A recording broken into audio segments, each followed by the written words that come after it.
It's Sherry Abassi for Be Real Boxing. We're joined by Amir Khan. We're at the Amir Khan Foundation event in Luton today. Amir, first things first, bro, Assalamu alaikum and Ramadan Mubarak. How you doing? Islam, yeah, it's Ramadan, yeah.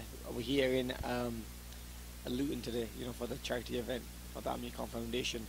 Obviously I was in Luton last year. I think it's a great place to come to. We hardly come here because obviously most of my work is in America or north of England, is where I'm living. But when I do come here, I get a lot of love from people, and it's a great place to come to. First things first, I want to ask you about the whole image of the Amir Khan Foundation and what is the whole process and what is the goal, long-term goal for Amir Khan Foundation? The goal is to build orphanages for young kids, making sure we take we're helping the young people, taking away a lot of poverty in a lot of countries. So I was in Africa, in Gambia, not long ago, and I saw a lot of single parents. A lot of kids who had single parents, and also a lot of children who had no parents as well.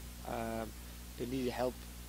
They had no education. They had no support. They have no food, no homes to sleep in, and I really wanted to. That kind of hurt me. Obviously, having a little girl myself.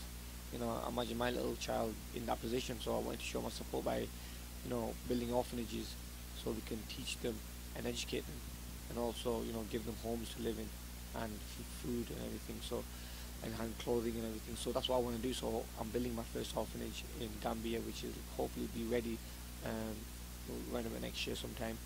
And this tour that we're doing in Ramadan is going to be up and down the country in different cities, and I really believe that we can hopefully raise enough money to finish off that project that we're going to be doing in Gambia. So it's going to be tough. It's not going to be easy, obviously. It's going to take a lot of time and effort, but at the moment it's going really well. People are showing their support and helping me. You just touched on the fact that it's going to be over multiple cities. How many cities are you going to be hitting with the tour this year? The tour is going to be around 14 to 15 cities during this month of Ramadan. So while I'm fasting, obviously when you're fasting, you kind of put yourself in a position what these poor people are putting themselves in when they still have to go and work, and they have they're hungry, they don't have no food or anything, and they still have to work and go do normal things. That's what we're doing now. We're fasting for 19 hours a day, and obviously we still have to carry on with our normal life, but at the end of the day we realize one thing, that we do have food, a hot plate made for us, whereas the poor people around the world don't have that.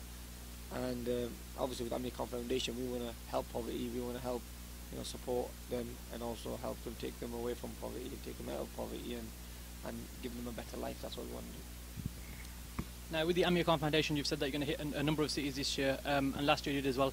Is this going to be a thing every year, every Ramadan you're looking to do? I hope so, yeah, because the month of Ramadan is to give, and it's all about giving to the poor people, and that's what we want to do. It's all about helping, and it's in Islam as well, where you have to give to the poor, and this is the month where people can do that. Also, it's not only we're not only helping Muslim people. What Amir Khan Foundation is doing is going to be helping.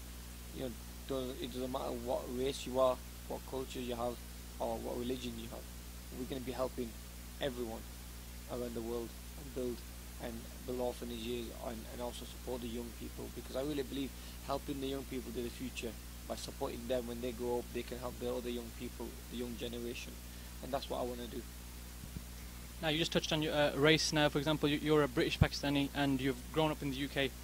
How does it feel for you to be in the position that you're in, where you can give back and you can literally put Pakistanis on the map now on a wider scale? Like in boxing, there's no other British Pakistani that's reached your level so far. And how important is it to you to represent culture and our religion on that level? I think it's very important, to represent. Obviously, I don't want people giving the Muslims a bad name, the Pakistanis a bad name. Obviously, look at people like me. We do positive things. I want young kids to follow my footsteps, don't take the wrong path. I want them to follow my footsteps and do the right things in life, and obviously give us a good name. And obviously me with the boxing and everything. Boxing is something I love doing, obviously, and I get so much love from people, not only the Pakistani people, but the British, the white, the black. A lot of people support me, and they motivate me and push me, and it inspires me to go out there and do more for the country. I represented England in the Olympic Games. Now, obviously, hopefully we'll be in the next coming years. I really hope that we do get more Pakistani, more Muslim kids getting involved in sport and representing our country in sport for the Olympic Games and other events. So that's what we want to do, you know, and hopefully I hope I've breaking that barrier down where kids, Muslim kids, can get involved in sport and represent England. Now it's been roughly 11 years since the Olympics. For you, how fast has time gone? And how much, like, how do you feel you've accomplished so much in that 10, 11 years time? Yeah, I mean, in 10 years I've accomplished, just over 10 years I've accomplished a lot, you know, obviously done so much and won fights, lost fights, won world titles, you know, done charity events, started the Amir Khan Foundation, built a gym up in Bolton, where, you know, it's going to help the young kids and keep kids off the street. Done a lot of, you know, met the Queen, met the Prime Minister. I mean, done a lot of things. I mean, if I look back at the last 10 years, how much my life has changed from being a normal person, a normal guy, to being Amir Khan. I think it's changed so much, and I think it's just great to be in a position like this where, you know, I can share my feelings and I can share my thoughts and ideas and help other kids around the world, you know, to follow my footsteps and do what Amir Khan's doing.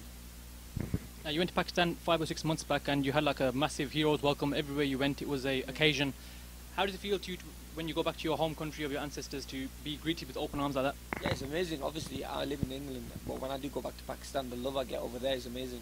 People love Amir Khan over there, and they want to meet me. They want to see me. I mean, I get no hate or anything over there, and they just want to, you know, be part of Amir Khan's team, and they're always very supportive and very respectful.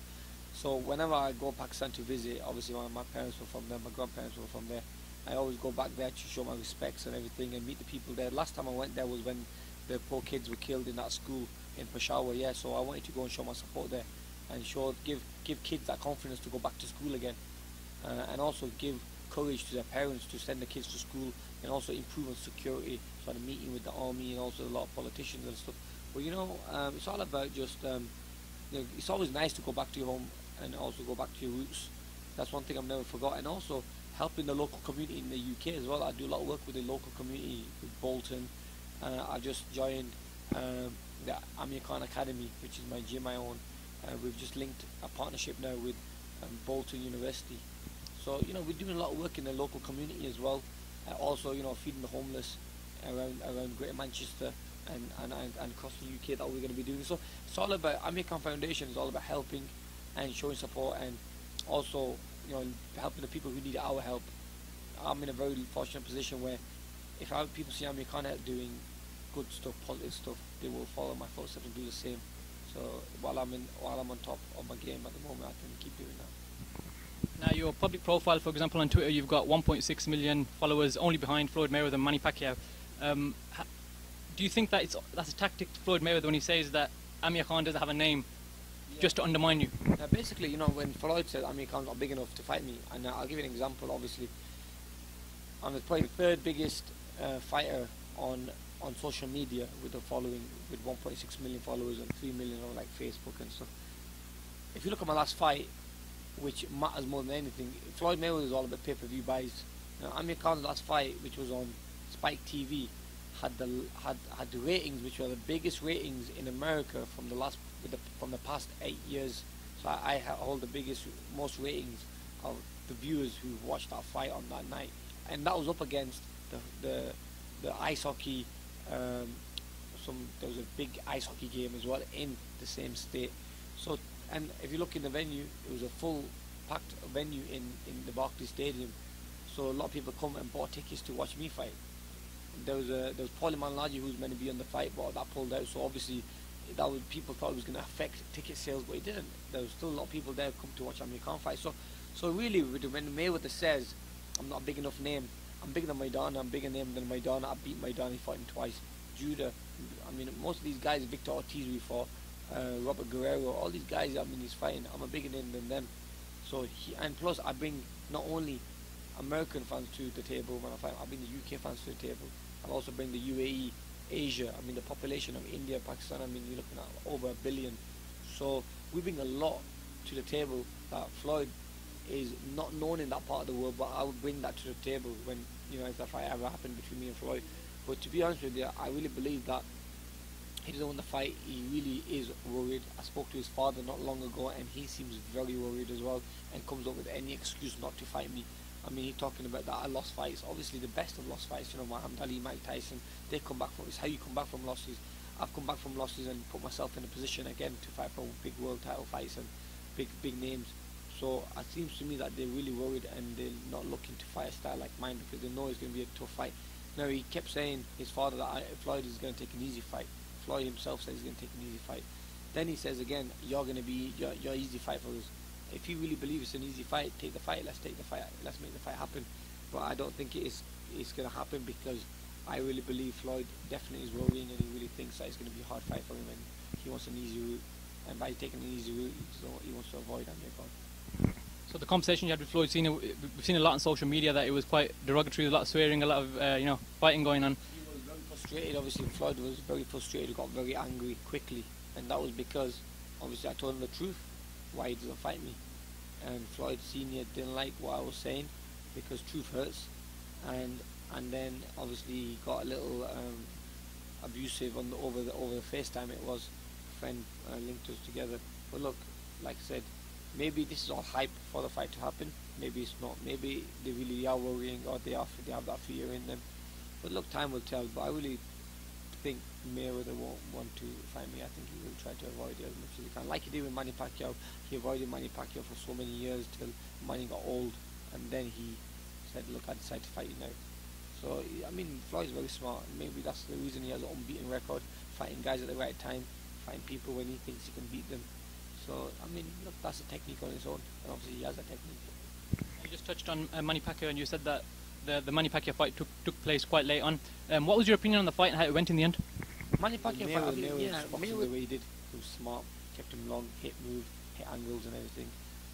So yeah, I mean, it was a good fight to watch. As a boxing fan, I liked it because it was like a technical boxing fight. But most fans hated it because it wasn't as explosive as they expected.